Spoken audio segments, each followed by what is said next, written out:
አስተርእዮ የሚለው ቃል ፍቺው ምን ይሰጠናል ማለት ነው? መታየት፣ መገለጥ፣ መዳሰስ ብለው ሊቃውንት አባቶቻችን ይፈቱታል ማለት ነው። እግዚአብሔርና የሰው ልጅ ታርቋል። ሰውና መላእክት ታርቀው አብረው አመስግነዋል። ክርስቶስ ኢየሱስን የተመለከቱት ሰዎች በጣም ውስን ሰዎች ናቸው። ለምሳሌ ክርስቶስ ኢየሱስ ሲወለድ እናታችን ቅድስት ድንግል ማርያም ክርስቶስ ሲገለጥ አይተዋለች። ስለዚህ ይህ ድንቅ ሰርግ እንዴት የሚያስገርም ነው! ሰማይ ምድርን የፈጠረ አምላክ የተገኘበት ሰርግ፣ ሰማይና ምድርን ደግሞ ድንግል ፈጣሪዋን ወለደችው እንዳለ ሃይማኖተ አበው ላይ ፈጣሪዋን የወለደችው ድንግል ማርያም በዛ ሰርግ ቤት ተገኝታለች። ደጋሹ እንኳን ያላወቀው፣ ሰርገኞች ያላወቁት፣ ማንም ያልተረዳውን ነገር እናታችን ቅድስት ድንግል ማርያም አንድ ነገር ተረዳች፣ አንድ ነገር አወቀች። ምንድነው ከተባለ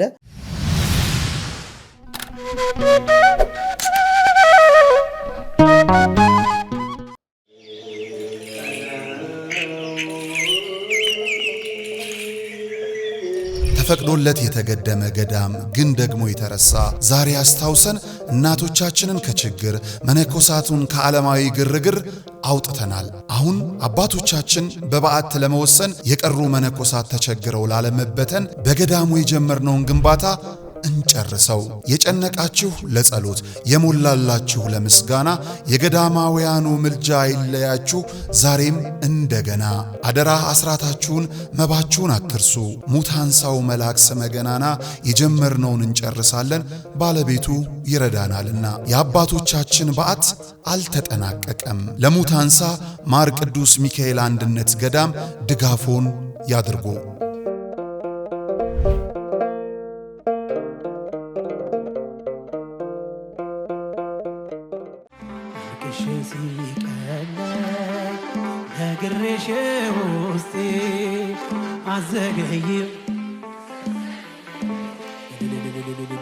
የጥር ወር ሙሽራ የካቲት አባወራ ጋብቻችሁን አስባርኩ እንዳትረሱ አደራ። በጸበሏ ተጠምቀን ከእምነቷ እንድንቀባ ከሰንበት ቅዳሴው ለመገኘት አርባ ዳራችንን እንግባ።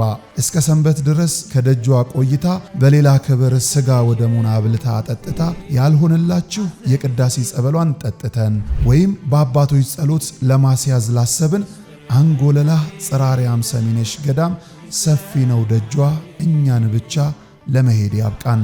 በዚህ ሳምንት ኑ ወደ ሰሚነሽ ኪዳነ ምሕረት ገዳም አብረን እንሂድ።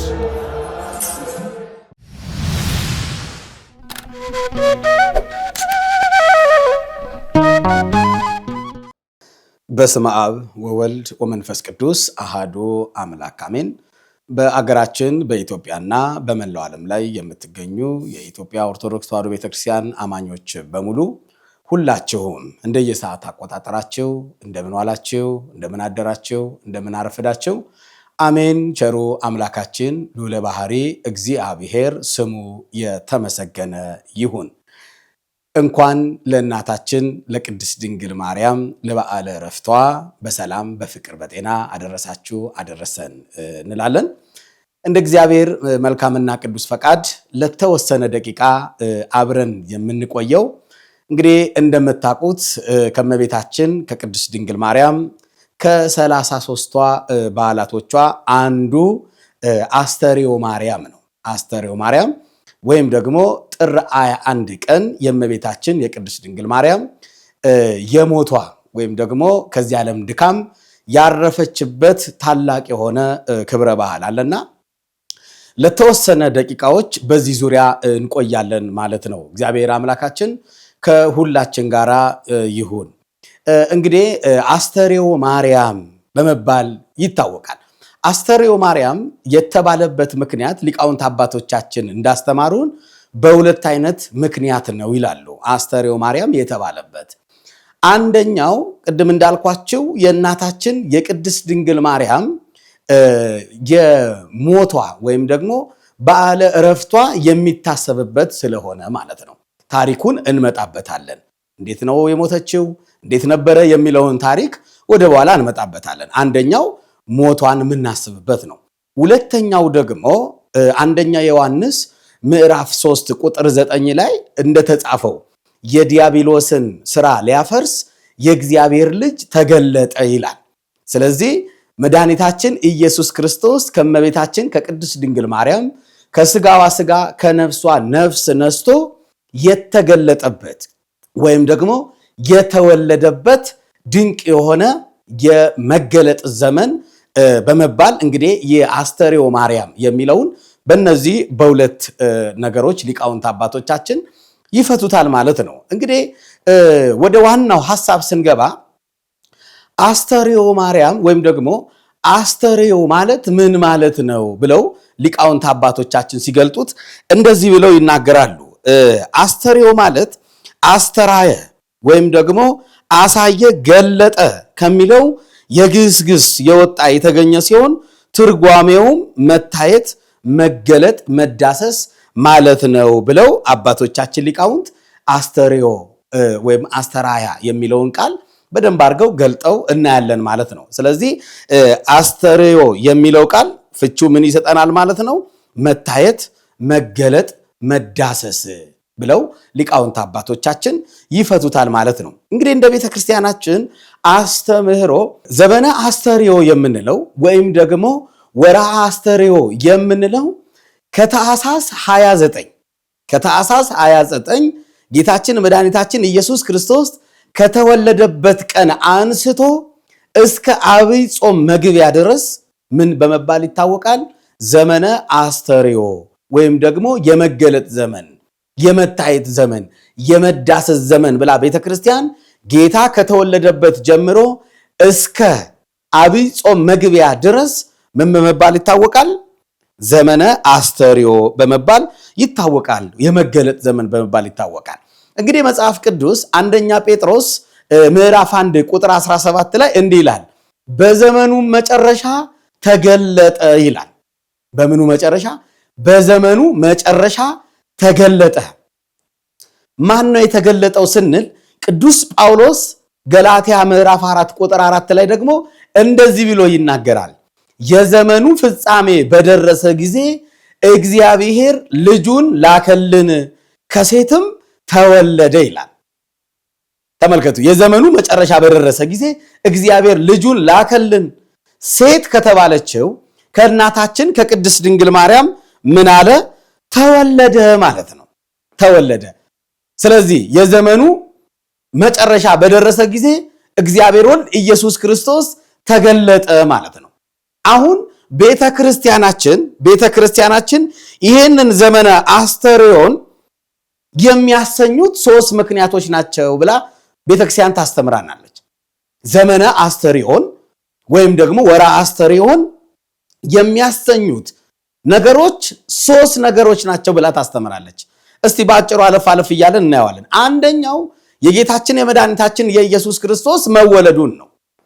ይሄንን ምን ትለዋለች? ዘመነ አስተርዮ ትለዋለች። ሁለተኛው ደግሞ ጥምቀቱን ነው፣ መጠመቁን። ይሄን ደግሞ ምን ትለዋለች? ዘመነ አስተርዮ፣ ወርሃ አስተርዮ፣ መጠመቁን። ምስጢር አለውን መጣበታለን። ሶስተኛው ደግሞ በዮሐንስ ወንጌል በምዕራፍ 2 ላይ እንደተጻፈው ክርስቶስ ኢየሱስ በቃና ዘገሊላ ውሃውን ወደ ወይን ጠጅ ከለወጠው በኋላ እዛው ስታነቡት ምን ይላል? ክብሩንም ገለጠ ይላል። ምክንያቱም የመገለጥ ዘመን ስለሆነ ማለት ነው። ስለዚህ ይህ ዘመነ አስተርዮን ቤተክርስቲያናችን 3 አይነት ስያሜዎችን ሰጥተዋለች ማለት ነው። እንግዲህ እስኪ ወርሃ ልደቱን እንመልከተው። ክርስቶስ ኢየሱስ ተወለደ። ክርስቶስ ኢየሱስ ሲወለድ ተገለጠ ማለት ነው። በብሉይ ኪዳን ያልታየው፣ በሕገ ልቦናው ያልታየው እግዚአብሔር ወልድ ኢየሱስ ክርስቶስ ነገር ግን ተወለደ ማለት ነው። ይህ መገለጥ ነው። ክርስቶስ ኢየሱስ በመወለዱ በተለይ አዳምና የልጅ ልጆች በሙሉ ከዛ ሁሉ ስቃይ ለ5500 ዘመን በእግረ አጋንንት ሲቀጠቀጥ የነበረ በጨለማ ውስጥ ተጥሎ የነበረ እንዲያውም ኢሳይያስ በጨለማ ይኖር የነበረ ሕዝብ ብርሃንን አየ ይላል። ማን በመወለዱ? ክርስቶስ ኢየሱስ በመወለዱ ማለት ነው። ስለዚህ የክርስቶስ ኢየሱስ መወለድ ዘመንን ለሁለት ከፍለዋል። ዓመተ ዓለም ይባል የነበረውን ወደ ዓመተ ምሕረት አምጥቶታል። ዘመን ለሁለት ከፍለዋል። በክርስቶስ ኢየሱስ መወለድ ሰማይና ምድር ታርቀዋል። እግዚአብሔርና የሰው ልጅ ታርቀዋል። ሰውና መላእክት ታርቀው አብረው አመስግነዋል። መድኃኒታችን ኢየሱስ ክርስቶስ በመወለዱ ሰላም ተወልዷል፣ ፍቅር ተወልዷል። ስለዚህ የኢየሱስ ክርስቶስ በመወለድ መገለጥ ውስጥ ብዙ ትልልቅ ነገሮች ተከናውነዋል፣ እርቅ ተፈጽመዋል ማለት ነው። የክርስቶስ ኢየሱስ መወለድ እንደ ቀል እንዲሁ ዘግበን የምናልፈው ነገር አይደለም። ምክንያቱም ክርስቶስ ኢየሱስ ሞትን ድል አድርጎ ተነሳ፣ አረገ፣ ሄደ ለማለት መጀመሪያ መባል አለበት? ተወለደ መባል አለበት። ስለዚህ መወለዱ እጅግ የሚደንቅ ነው፣ እጅግ የሚገርም ነው። ታዲያ በመወለዱ በመገለጥ ውስጥ ምንድነው ከተባለ ክርስቶስ ኢየሱስን የተመለከቱት ሰዎች በጣም ውስን ሰዎች ናቸው። ለምሳሌ ክርስቶስ ኢየሱስ ሲወለድ እናታችን ቅድስት ድንግል ማርያም ክርስቶስ ሲገለጥ አይተዋለች። ቅዱስ ዮሴፍ አይተዋል። ሶሎሜ አይታለች። እረኞች አይተዋል ክርስቶስ ኢየሱስ በመወለዱ። እንዲሁም ሰብአ ሰገል ከሩቅ ምስራቅ መጥተዋል ክርስቶስ በመወለዱ በመገለጡ ማለት ነው። ታዲያ የክርስቶስ መወለድ ውስን ሰው ነው የተመለከተው፣ ውስን ሰው ላይ ነው የተገለጠው ማለት ነው። ስለዚህ አንደኛው መገለጥ አስተርእዮ የምንለው የክርስቶስ የኢየሱስን መወለድ ነው ማለት ነው። አሁን ወደ ሁለተኛው ስንመጣ ነው ክርስቶስ ኢየሱስ በደንብ አድርጎ የተገለጠው ነው። በመወለዱ ውስን ሰዎች ተመለከቱት፣ በመገለጡ የተወሰኑ ሰዎች አዩት። አሁን ቀጥታ ሁለተኛው ዘመነ አስተርእዮ የምንለው ደግሞ ክርስቶስ ኢየሱስ በመጠመቁ ነው። እንደምታውቁት በማቴዎስ ወንጌል በምዕራፍ 3 ላይ ክርስቶስ ኢየሱስ ከገሊላ ወደ ዮርዳኖስ ሄዶ በዮሐንስ እጅ ሲጠመቅ በጣም ብዙ ሕዝብ ነው ያየው። እጅግ በጣም ብዙ ሕዝብ ማለት ነው። ስታነቡት ወታደሮች ነበሩ፣ ቀራጮች ነበሩ፣ ነጋዴዎች ነበሩ፣ የተማሩ ሰዎች ነበሩ፣ የሌለ ሰው የለም። ክርስቶስ ኢየሱስ በዮርዳኖስ ወንዝ ሲጠመቅ ተገለጠ ማለት ነው። አንድ እሱ ተገለጠ። የሚያስደንቀው ደግሞ ክርስቶስ ኢየሱስ ሲጠመቅ ምስጢረ ሥላሴ ተገልጠዋል። የሥላሴ አንድነትና ሦስትነት ተገለጠ። እንዴት ተገለጠ ከተባለ እዛው መጽሐፍ ቅዱስ ማቴዎስ 3 ላይ እንዲህ ብሎ ይናገራል። እግዚአብሔር አብ በደመና ሆኖ የምወደው ልጄ ይህ ነው አለ። ማን ተገለጠ? እግዚአብሔር አብ ተገለጠ። ተመልከቱ።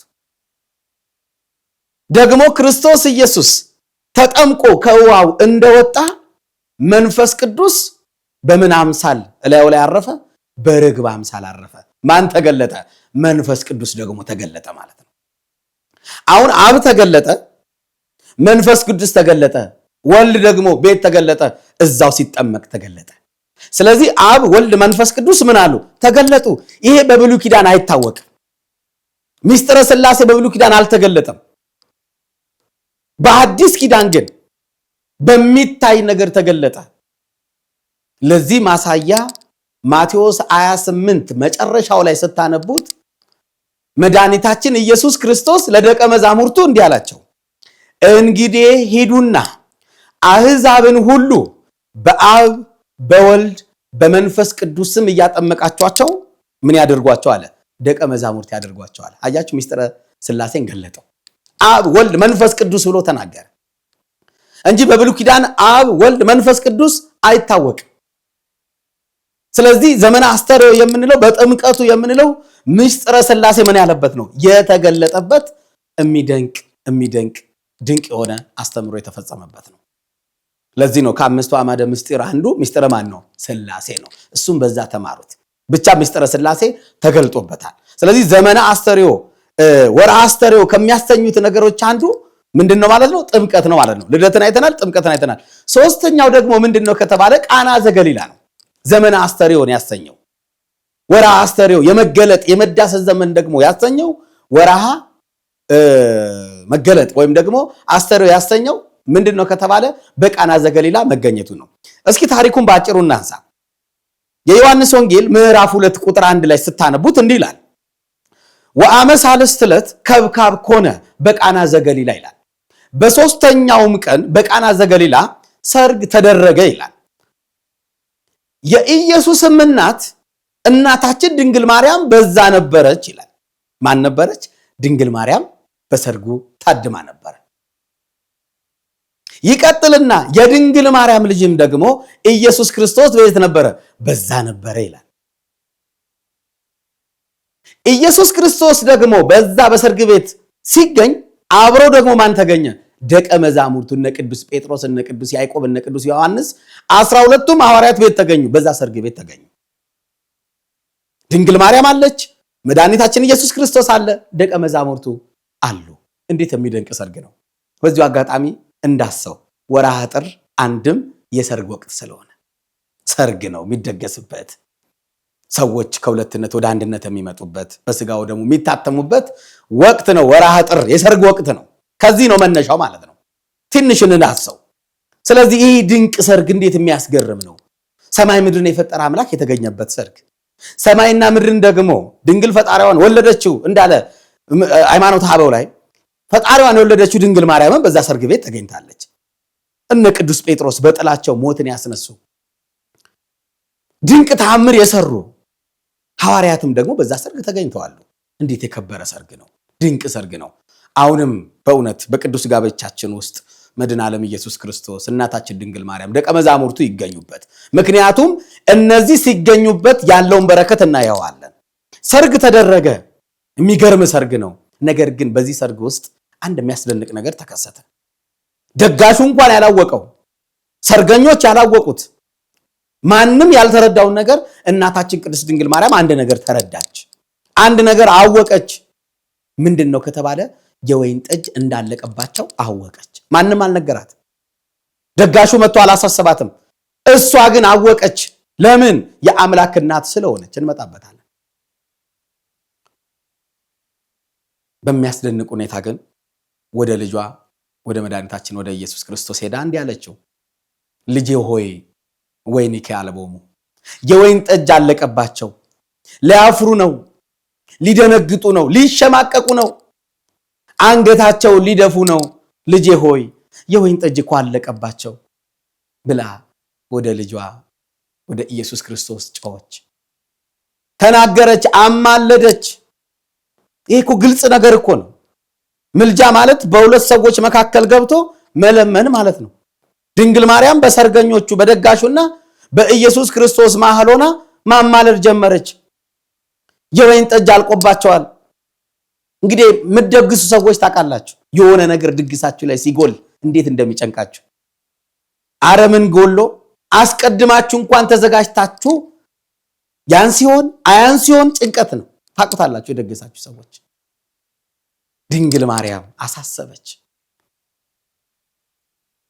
መድኃኒታችን ኢየሱስ ክርስቶስ እናቱን ድንግል ማርያምን ሰማት።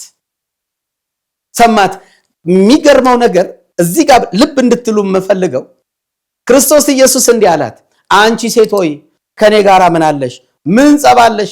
ምን ክርክር አለሽ? ፍቅር አይደለሽም ወይ እናቴ? የወለድሽኝ አይደለሽም ወይ? አንቺ ጠይቀሽኝ የማላደረግልሽ ነገር የማልፈጽምልሽ ነገር ምን አለ? 9 ወር ከ5 ቀን የተሸከምሽኝ፣ ከኔ ጋር አብረሽ ዋጋ የከፈልሽ፣ ብዙ መከራን የተቀበልሽ እናቴ እኮ ነሽ። አንቺ ጠይቀሽኝ እኔ የማላደርግልሽ ነገር ምንድነው ብሎ ነው የመለሰላት። ንግግሩን አናጣመው። በተለይ መናፍቃኖች አንቺ ሴቶች ከአንቺ ጋር ምን አለኝ የሚለውን ቃል ይዛችሁ ድንግል ማርያምን እኮ ልጇ ተናግሯታል ትላላችሁ። እናትና አባትን አክብር ያለ ጌታ እናቱን ይንቃል ብላችሁ ታስባላችሁ? ከ10ቱ ትእዛዛት አንዱ ምንድነው? እናት አባትን አክብር እኮ ነው። ይሄን ያለ አምላክ እናቱን ይንቃል? እግዚአብሔር ልቦና ይስጣችሁ። ጠላቶቻችሁን ውደዱ ያለ አምላክ እናቱን ይንቃል ብላችሁ ታስባላችሁ? በሌላ ርዕስ ሌላ ጊዜ እንመጣበታለን።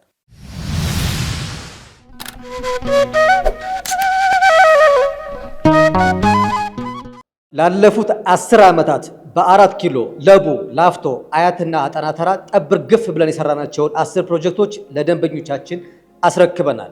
አሁን ደግሞ 28 ፕሮጀክቶችን ያለ ረፍት እየገነባን ነው። ለኔስ ምን አለ ካሉ በሳር ቤት፣ በአዋሬ፣ ፒያሳና አያት በእውነተኛ 35% ቅናሽ አፓርትመንቶችን በጠቅላላ ዋጋ ከ5.5 ሚሊዮን ብር ጀምሮ እየሸጥን እንገኛለን። የዶላር ጭማሬ አያስጨንቆትም። የብረትና የሲሚንቶ ዋጋ መጨመርም አያሳስቦትም። ያለምንም የዋጋ ጭማሬ በኢትዮጵያ ብር ብቻ ቤቶን ይገዛሉ። ለንግድ ከፈለጉ በገላን ኮንዶሚኒየም በጅቡቲ የንግድ ኮሪደር ከ2.5 ሚሊዮን ብር ጀምሮ ጠቅላላ ዋጋ የንግድ ሱቅ ባለቤት እናደርጎታለን። ቅድመ ክፍያ ከ500 ሺህ ብር ጀምሮ። ለበለጠ መረጃ በ0954 21 23 22 ይደውሉልን።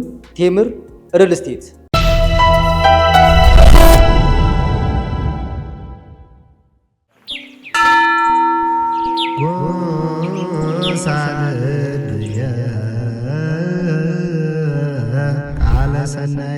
የምስራች ለተዋህዶ ልጆች ቅዱሱ ጽዋ ከተሰወረበት መልአኩ ቅዱስ ዑራኤል በተገለጠበት ኑ ወደ እመጓ እንጓዝ ጸበል ለመጠጣት።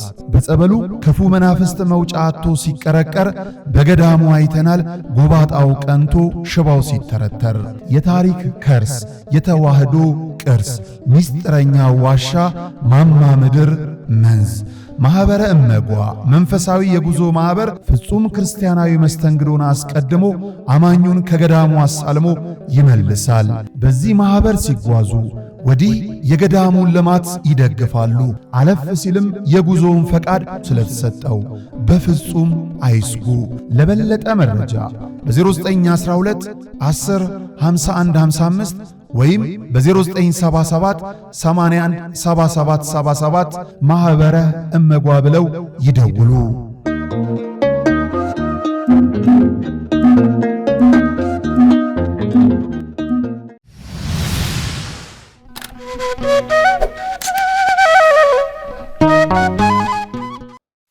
መጽሐፍ ቅዱስን በደንብ መረዳት በደንብ ማንበብ ነው።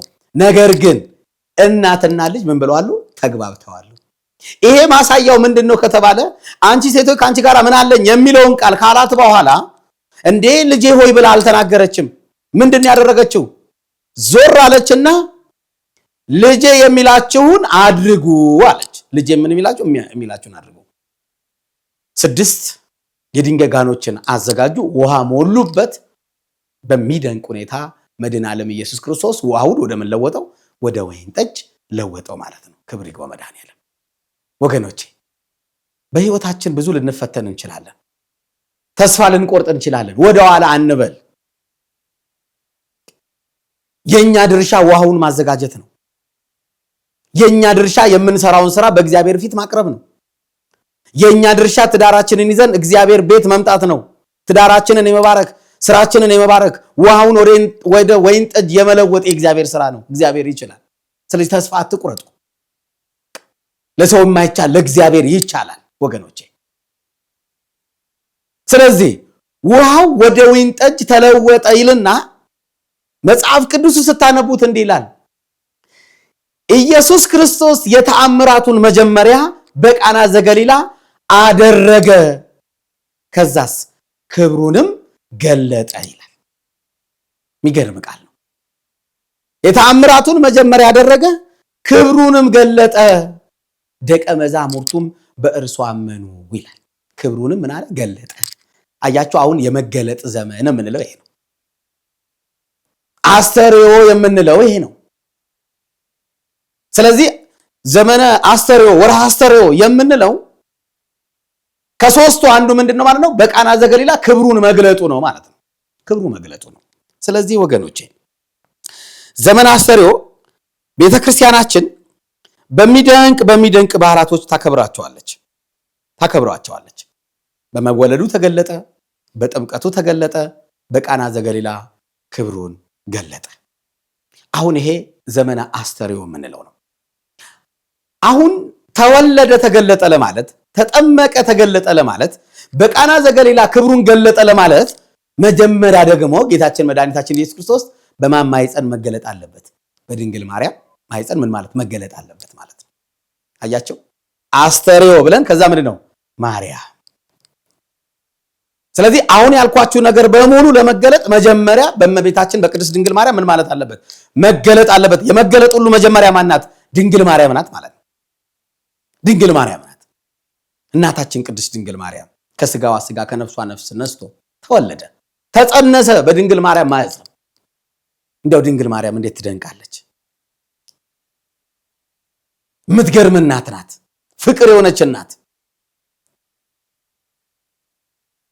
መጽሐፍ ቅዱስ ስለ ድንግል ማርያም ይህንን ሁሉ ነገር ካየች በኋላ ነገሮችን ሁሉ በልቧ ተጠብቀው ነበር አለ። በልቧ የምትጠብቀውን ጌታ የወለደችልን ናት ድንግል ማርያም፣ እመቤታችን ቅድስት ድንግል ማርያም። አባ ሕርያቆስ እንደተናገራት እሳተ መለኮት እንዴት አላቃጠለሽም ማለት ያስደንቃል። ሰማይና ምድርን የፈጠረ አምላክ ከእመቤታችን ከቅድስት ድንግል ማርያም ተወለደ፣ ተጸነሰ። ያስደንቃል እኮ። ሰማይ ዙፋኔ ነው፣ ምድር የእግሬ መረገጫ ነው ያለ ጌታ በእመቤታችን በድንግል ማርያም ማህፀን ተቀመጠ። ሃይማኖተ አበው ላይ ድንግል ፈጣሪዋን ወለደችው በመጠቅለያም ጠቀለለችው ይላል። ልብ በሉ። ሰዎች ታዋቂ ሰዎች ሊወልዱ ይችላሉ። ሰዎች ጳጳሳት ሊወልዱ ይችላሉ። ሰዎች ነቢያት ሊወልዱ ይችላሉ። ሰዎች ንጉሶችን ሊወልዱ ይችላሉ። ሰዎች ባለሀብቶችን ሊወልዱ ይችላሉ። ፈጣሪን ግን መውለድ አይቻልም። ቃሉ ራሱ ያስደንቃል። ድንግል ፈጣሪዋን ወለደችው። እስኪ ዝም ብላችሁ አስቡት። ይህንን ዓለምን የፈጠረ ፀሐይን፣ ጨረቃን የፈጠረ ውሃን የፈጠረ እኔና እናንተን የፈጠረ አምላክ እሱን ወለደችው። ያስደንቃል። ድንግል ማርያም በማህፀኗ ተሸከመች። አባ ሕርያቆስ በቅዳሴ ማርያም ላይ ድንቅ ይለዋል፣ ግርም ይለዋል። እሳተ መለኮት እንዴት አላቃጠለሽም? እንዴት በማህፀንሽ ውስጥ 9 ወር ከ5 ቀን ቻልሽው? 7 የእሳት መጋረጃ በሆድሽ ውስጥ እንዴት ተቀመጠ? መንበሩስ እንዴት ተዘረጋ? በቀኝሽ ነው በግራሽ ነው ወይ? አንቺ ታናሽ ብላቴና ስትሆኚ እንዴት ቻልሽው? እንዴት ተሸከምሽው? እያለ በሚደንቅ ሁኔታ ይናገራል። ኦ ማርያም በእንተ ዝና ፈቅረኪ ወናበኪ፣ ድንግል ሆይ ስለዚህ እንወድሻለን፣ እናከብርሻለን፣ ከፍ ከፍ እናረግሻለን። የሚበላውን የጽድቅ መብል ወልደሽልናልና የሚጠጣውን የሕይወትን ውሃ አስገኝተሽልናልና አለ። አዎ የሚበላውን የሚጠጣውን ያፈራችልን ድንግል ማርያም የምትገርም እናት ናት። የምትደንቅ እናት ናት። ስለ ድንግል ማርያም ተናግረንም አንጨርሰው። ብዙ ነገር ነው ያለው። ስሟን እንኳን መጥራት አይገባንም። እነ አባ ጊዮርጊስ ዘጋስጫ፣ እነ ቅዱስ ያሬድ፣ እነ አባ ሕርያቆስ፣ እነ ቅዱስ ኤፍሬም እንዴት አድርገው ሲገልጧት እንደነበረ በመኑ በአምሳለ መኑን አስተማስላቂ በምንና በማን እንመስልሽ አለ። ምሳሌ እንኳን የሌላት እንዲህ ነው ተብሎ እንኳን አይመሰልላት የምትደንቅ እናት ናት። አዎ እግዚአብሔር ወልድ ኢየሱስ ክርስቶስን የወለደች እናት ናት። ስለዚህ ይቺ ድንቅ እናት የምትሞትበት ቀን ደረሰ። የምትሞትበት ቀን ደረሰ። አስተርዮ ማርያም የምንለው ይሄ ነው። መድኃኒታችን ኢየሱስ ክርስቶስ እልፍ አእላፋት መላእክትን አስከትሎ መጣ ወደሷ። እናቴ ሆይ አሁን ጊዜሽ ደርሷል፣ ልትሞቺ ነው አላት። ልትሞቺ ነው። ድንግል ማርያም እንዲህ አለችው፣ ልጄ ሆይ እኔ እናትህ ሆኜ እንዴት እሞታለሁ አለችው። ታሪኩን ባጭሩ ነው የምነግራችሁ። እንዴት እሞታለሁ? እኔ እናትህ እኮ ነኝ። ከአንተ ጋር አብሬ ስንት ዋጋ የከፈልኩ ነኝ። የግብፅን በረሃ፣ የሄሮድስን ዛቻ፣ ስንት ነገር በህይወት ያሳልፌያለሁ። እኔ እናትህ ሆኜ እንዴት እሞታለሁ አለችው። ልጇ መድኃኒታችን ኢየሱስ ክርስቶስ ተጨነቀ። እውነት ነው፣ ይከብዳል። በዚህ ሰዓት ግን መድኃኒታችን ኢየሱስ ክርስቶስ ቀላል አይደለምና ድንግል ማርያምን ነፍስ ከስጋ መለየት ቀላል አይደለምና አስቀድሞ አንድ ስራ መስራትን ፈለገ። እሱ ምንድነው? ድንግል ማርያምን ይዟት ወዴት ሄደ? ወደ ሲኦል ወሰዳት። በሲኦል ውስጥ ብዙ ነፍሳት አሳያት። የሚቃጠሉ ነፍሳት፣ የሚነዱ መከራ የሚቀበሉ ብዙ ሺህ ነፍሳትን አሳያት። በሲኦል ውስጥ አሳያት። አሁን በሲኦል ውስጥ አሳያት ስንላችሁ በተለይ መናፍቃኖች፣ በሌላ ቤተ እምነት ያላችሁ ሰዎች አንድ ነገር ትሉናላችሁ። ይሄማ ተረት ነው ትሉናላችሁ። እውነት ተረት ነው? በመጽሐፍ ቅዱስ በሲኦል ውስጥ የተደረገ ነገር የለም? አለ። እስኪ እንመልከተው ባጭሩ በደንብ እንድትረዱት ነው ክርስቲያኖች። መናፍቃንም ማወቅ አለባችሁ። ተረት ተረት አይደለም የምናወራው። ለምሳሌ በመጽሐፍ ቅዱስ ውስጥ የኤልሳ አጽም ሙት አስነስቷል።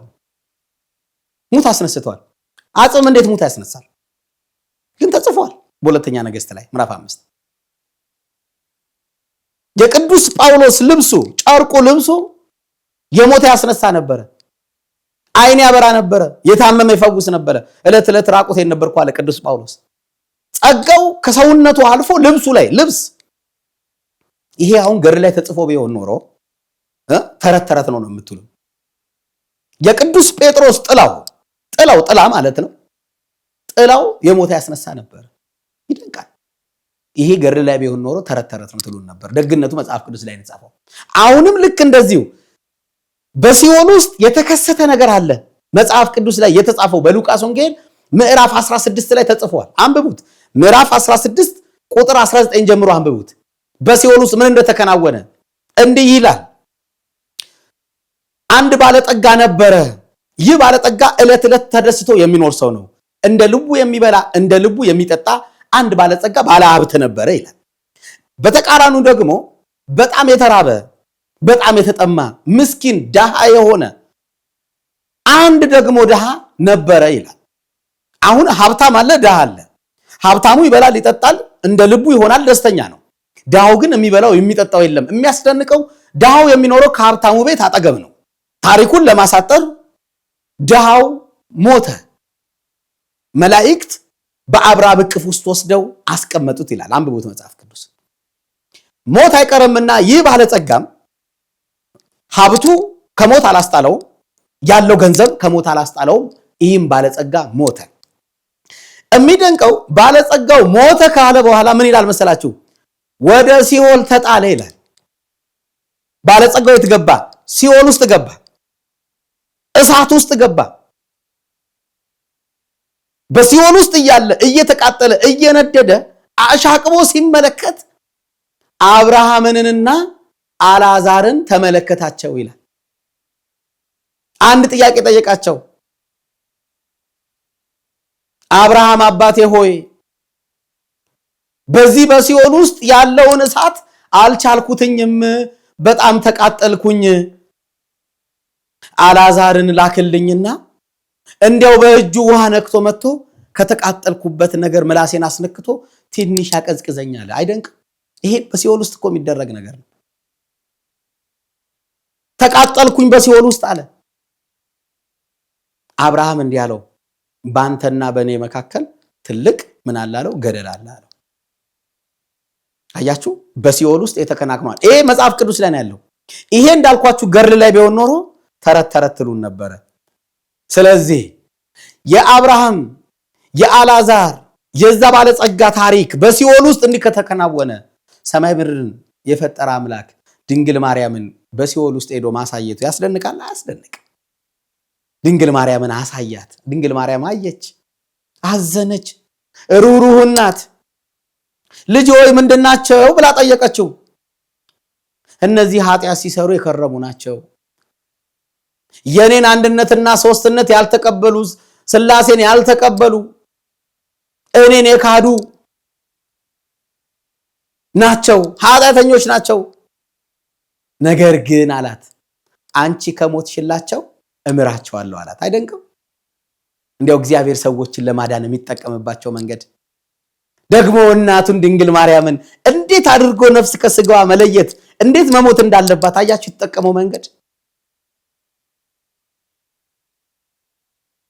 ድንግል ማርያም እንዲህ አለች፣ ልጄ ሆይ ለነዚህማ አንዴ አይደለም 7 ጊዜ ሞትላቸዋለሁ አለች። የኛ እናት ሩሩዋ እናት ለተጠማ ውሻ በወርቅ ጫማዋ ውሃ ያጠጣች ደጓ ሩሩህ እናት እመብርሃን ድንግል ማርያም አንዴ አይደለም 7 ሞትላቸዋለሁኝ አለች። እነዛ ነፍሳትም በድንግል ማርያም ሞት ዳኑ። ድንግል ማርያምም ሞተች። ጥር 21 ቀን አስተርዮ ማርያም የምንለው ይሄን ነው ማለት ነው። ድንግል ማርያም አረፈች ከዚህ ዓለም ድካም። አረፈች፣ ሞተች። በዚህ ሰዓት መድኃኒታችን ኢየሱስ ክርስቶስ ደቀ መዛሙርቱን ከያሉበት አገረ ስብከታቸው ጠርቷቸው በሉ ወስዳችሁ ቅበሯት አሉ። ስለዚህ ድንግል ማርያም በ64 ዓመቷ ምን አለች? ሞተች። ደቀ መዛሙርቱን ቅበሯት አላቸው። ደቀ መዛሙርቱ ድንግል ማርያምን ይዘው ሊቀብሯት ሲሄዱ የሚያስደንቅ ደግሞ ነገር ተከሰተ። አይሁዶች መጡ። ለተንኮል ለክፋት የተፈጠሩ መድኃኒታችንን ኢየሱስ ክርስቶስን አንጠልጥለው የሰቀሉ አይሁዶች መጡ። ለምን መጡ ከተባለ ወደኋላ ዛሬ ስንት ዓመት ኢየሱስ ክርስቶስ ሞተ፣ ከዛ ደግሞ ሞት እንድል አድርጎ ተነሳ፣ ሄደ፣ አረገ ብለው ብዙ ክርስቲያኖችን አብዝተውብናል። አሁንም ደግሞ እናቱ ሞታ ተነሳች ሊሉን ነው። ስለዚህ ኑ ሰብሰብ ብለን ሄደን የድንግል ማርያምን ቅዱስ ሥጋ እናቃጥል ብለው አይሁድ ተነሳሱ በክፋት። የነዚህ ሁሉ መሪ ታውፍንያ የሚባል ሰው ነው። ታውፍንያ የሚባል ሰው ነው። መጣ። ቀደም የሚል ባለስልጣን ነኝ የሚል አዋቂ ነኝ የሚል ሀብታም ነኝ የሚል ጉልበት አለኝ የሚል ታውፍንያ መጣ። እንደ ልጇ እንዳትነሳ ሊያቃጥላት መጣ። የሚያስደንቀው ታውፍንያ መጥቶ የድንግል ማርያምን ቅዱስ ሥጋ ለመጣል አልጋውን በሁለት እጁ ሲይዝ የእግዚአብሔር መልአክ ቅዱስ ገብርኤል ከሰማይ በአይን ጥቅሻ ፍጥነት የዛ ታኦፍንያ የተባለውን ሰው እጅ ሁለቱን ቆረጠ ማለት። ሁለት እጁ ተቆረጠ። ወገኖቼ ቅዱሳን መላእክት ስልጣን አላቸው፣ ኃይል አላቸው። ቅዱሳን መላእክትን የምትተቹ አማላጅ አይደሉም የምትሉ ቅዱሳን መላእክትን የምታጣጥሉ አህዛቦች፣ መናፍቃኖች፣ ኢአማኞች ቅዱሳን መላእክት ስልጣን አላቸው። ታስታውሳላችሁ የዘካርያስን አንደበት ምንድን ያደረገው ቅዱስ ገብርኤል? ድዳ አድርጎት ነው ሄደው። ዘውልቅ 22 ላይ ታሪኩን አንብቡት፣ ለእናንተ ልተውላችሁ። በለዓምን ምንድን ያለው? በእውነት በያዝኩት ሰይፍ በገደልኩ ነበረ ብሎ ይህን ቃል ይናገራል። ባለመታዘዙ በለዓም ከአህያ በማነሱ አህያ እንኳን ቅዱሳን መላእክት መሆኑን አውቀው ስትሰግድ በለዓም አላወቀም ነበረ። እንዲያው በገደልኩ ነበር አለ። የእግዚአብሔር መልአክ በሚፈሯቸው ሰዎች ዙሪያ ይሰፍራሉ ያድናቸውማል የተባሉት መዝሙር 33 ላይ ቅዱሳን መላእክት በእውነት ቅዱሳን መላእክት ምልጃቸው ተራዳይነታቸው በሁላችንም ላይ ይደርብን። የእግዚአብሔር መልአክ ግን ሁለት እጁን ቆረጠው። በዚህ ሰዓት ጮኸ፣ አለቀሰ። እመብርሃን ድንግል ማርያም ግን ሞታም ምን አደረገች? እጁን ቀጠለችለት፣ ፈወሰች። ወገኖች አይገርምም? በነገራችን ላይ እናታችን ቅድስት ድንግል ማርያም እኛ የምንወዳት በምልጇ ለምንተማመን ብቻ አይደለችም እናትነቷ፣ ለማያምኑትም ጭምር ነው እናትነቷ። ለማያምኑትም፣ ለአሕዛብም ጭምር፣ ለመናፍቃንም ጭምር፣ ለጴንጤዎችም ጭምር ድንግል ማርያም እናት ናት። ይኸው ማሳያው ይሄ ነው። አያችሁ፣ እጁን ቀጠለችለት። ወገኖቼ ድንግል ማርያም ሩሩ ናት። እንዳደረገውማ እንዳመጣጡማ መልአኩ እንደቀሰፈውማ ሞቶ ነበር የሚቀረው። ድንግል ማርያም ግን ምን አደረገች? ፈወሰችው። ተፈወሰ። ታኦፍንያም እያመሰገነ ሄደ። ሊያቃጥል የመጣ ሰው እሱ ራሱ ድኖ ተፈውሶ ተመለሰ ወደ ሀገሩ። ወገኖቼ እግዚአብሔር ይችላል። ለሰው የማይቻል ለእግዚአብሔር ይቻላል። አዎ ታኦፍንያ እጁ ተቀጠለለት። ዛሬም ትዳራችን የተበጠሰብን ሰዎች፣ ስራችን የተበጠሰብን ሰዎች፣ ህይወታችን የተበጠሰብን ሰዎች ድንግል ማርያምን ጥሯት። እጁን እንደቀጠለችለት ትዳራችንንም ትቀጥልልናለች፣ ስራችንንም ትቀጥልልናለች፣ ህይወታችንንም ትቀጥልልናለች፣ አንድነታችንንም ትቀጥልልናለች ድንግል ማርያም።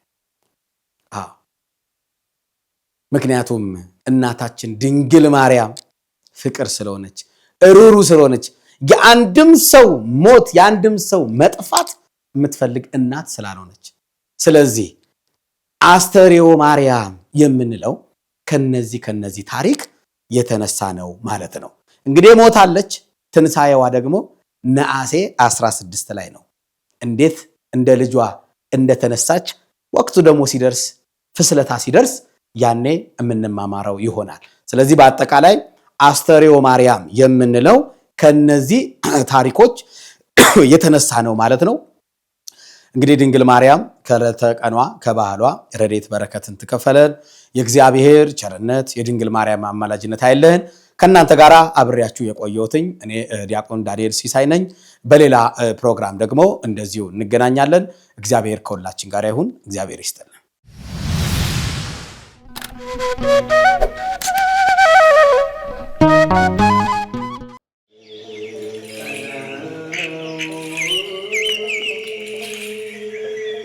ተፈቅዶለት የተገደመ ገዳም ግን ደግሞ የተረሳ ዛሬ አስታውሰን እናቶቻችንን ከችግር መነኮሳቱን ከዓለማዊ ግርግር አውጥተናል። አሁን አባቶቻችን በበዓት ለመወሰን የቀሩ መነኮሳት ተቸግረው ላለመበተን በገዳሙ የጀመርነውን ግንባታ እንጨርሰው። የጨነቃችሁ ለጸሎት የሞላላችሁ ለምስጋና የገዳማውያኑ ምልጃ አይለያችሁ ዛሬም እንደገና። አደራ አስራታችሁን መባችሁን አትርሱ።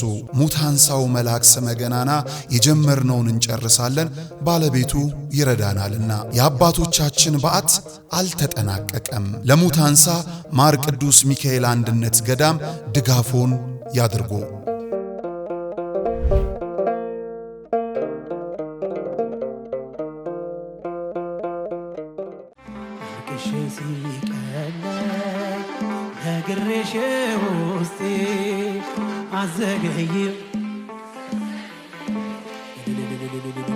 የጥር ወር ሙሽራ የካቲት አባወራ ጋብቻችሁን አስባርኩ እንዳትረሱ አደራ። በጸበሏ ተጠምቀን ከእምነቷ እንድንቀባ ከሰንበት ቅዳሴው ለመገኘት አርባ ዳራችንን እንግባ። እስከ ሰንበት ድረስ ከደጇ ቆይታ በሌላ ክብር ስጋ ወደሙን አብልታ ጠጥታ ያልሆነላችሁ የቅዳሴ ጸበሏን ጠጥተን ወይም በአባቶች ጸሎት ለማስያዝ ላሰብን አንጎለላ ጽራሪያም ሰሚነሽ ገዳም ሰፊ ነው ደጇ እኛን ብቻ ለመሄድ ያብቃን። በዚህ ሳምንት ኑ ወደ ሰሚነሽ ኪዳነ ምሕረት ገዳም አብረን እንሂድ። ላለፉት 10 ዓመታት በ4 ኪሎ ለቡ ላፍቶ አያትና አጠና ተራ ጠብር ግፍ ብለን የሰራናቸውን 10 ፕሮጀክቶች ለደንበኞቻችን አስረክበናል። አሁን ደግሞ 28 ፕሮጀክቶችን ያለ ረፍት እየገነባን ነው። ለኔስ ምን አለ ካሉ በሳር ቤት፣ በአዋሬ፣ ፒያሳና አያት በእውነተኛ 35% ቅናሽ አፓርትመንቶችን በጠቅላላ ዋጋ ከ5.5 ሚሊዮን ብር ጀምሮ እየሸጥን እንገኛለን። የዶላር ጭማሬ አያስጨንቆትም። የብረትና የሲሚንቶ ዋጋ መጨመርም አያሳስቦትም። ያለምንም የዋጋ ጭማሬ በኢትዮጵያ ብር ብቻ ቤቶን ይገዛሉ። ለንግድ ከፈለጉ በገላን ኮንዶሚኒየም በጅቡቲ የንግድ ኮሪደር ከ2.5 ሚሊዮን ብር ጀምሮ ጠቅላላ ዋጋ የንግድ ሱቅ ባለቤት እናደርጎታለን። ቅድመ ክፍያ ከ500 ሺህ ብር ጀምሮ። ለበለጠ መረጃ በ0954 21 23 22 ይደውሉልን። ቴምር ሪል ስቴት።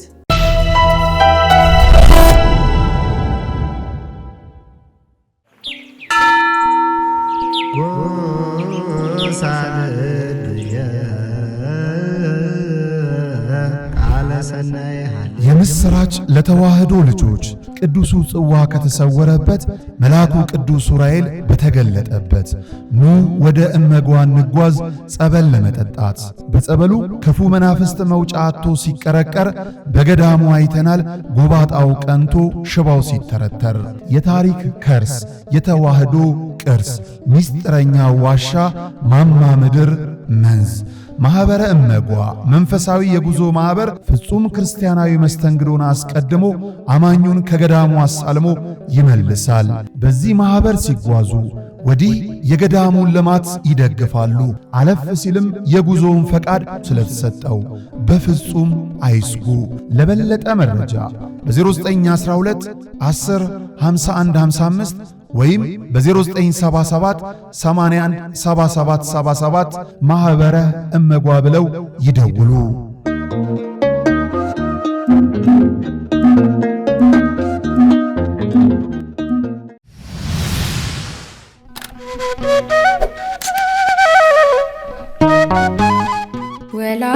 ወላዲተ አምላክ ማርያም ምክንያተ ድኅን ለፍጥረት ዓለም ታስበሽ የነበር በሥላሴ ሕሊና የዋሂቷ ርግብ ይድረስሽ ምስጋና ታስበሽ የነበር በሥላሴ ሕሊና የዋሂቷ ርግብ ይድረስሽ ምስጋና ወላዲተ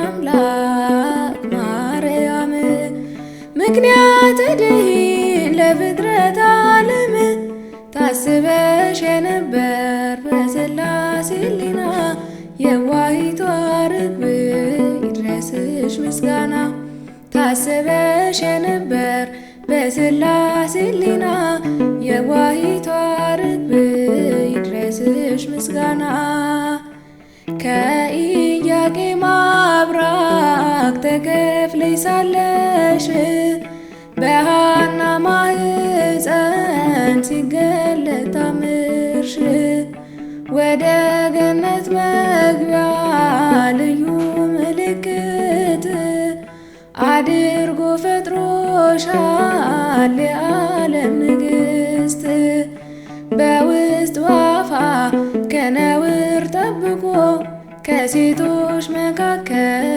ክብርሽን አልቆ እናቱ እንድትሆኚ መረጠሽ ለዚህ ክብር ምንኛ ድንቅ ነው ስጦታው እግዚአብሔር ወላዲተ አምላክ ማርያም ምክንያተ ድኅን ለፍጥረት ዓለም ታስበሽ የነበር በሥላሴ ሕሊና የዋሂቷ ርግብ ይድረስሽ ምስጋና ታስበሽ የነበር በሥላሴ ሕሊና የዋሂቷ ርግብ ይድረስሽ ምስጋና አዳም በስህተቱ ከገነት ቢወጣ ትእዛዙን ተላልፎ ልጅነቱን ቢያጣ ተስፋ ባንቺ ሆነ ይቅርታ ማግኘቱ ዳግመኛ ለመግባት ወደ ቀድሞ ርስቱ እግዚአብሔርና ሰውን ያስታረቅሽ እናት እንከን የሌለብሽ የከበርሽ ፍጽምት እስኪና መስግንሽ በቅኔ ውዳሴ ማደሪያው ስለሆንሽ ለቅድስት ሥላሴ ወላዲተ አምላክ ማርያም ምክንያተ ድኅን ለፍጥረት ዓለም ታስበሽ የነበር በሥላሴ ሕሊና የዋሂቷ ርግብ ይድረስሽ ምስጋና ታስበሽ የነበር በሥላሴ ሕሊና የዋሂቷ ርግብ ይድረስሽ ምስጋና በእግዚአ ዓለማት የተመረጥሽ ዘር እጅግ ጣፋጭ የሆንሽ ከስኳር ከማር አማላጅ አድርጎ አንቺን ባይሰጠን የት ይሆን ነበረ መግቢያ ቤታችን እንደ ሰዶምና ጥቅመ ሰናዖር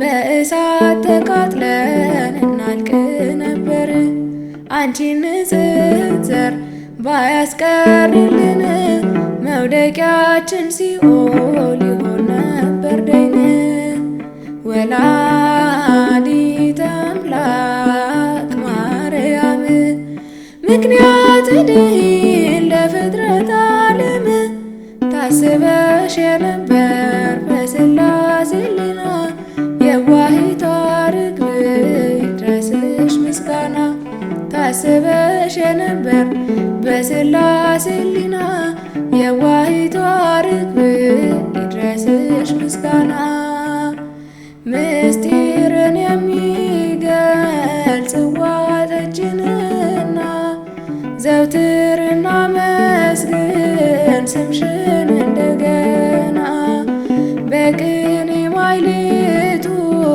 ለሰዓታት ቆመን በጥዑም ዝማሬ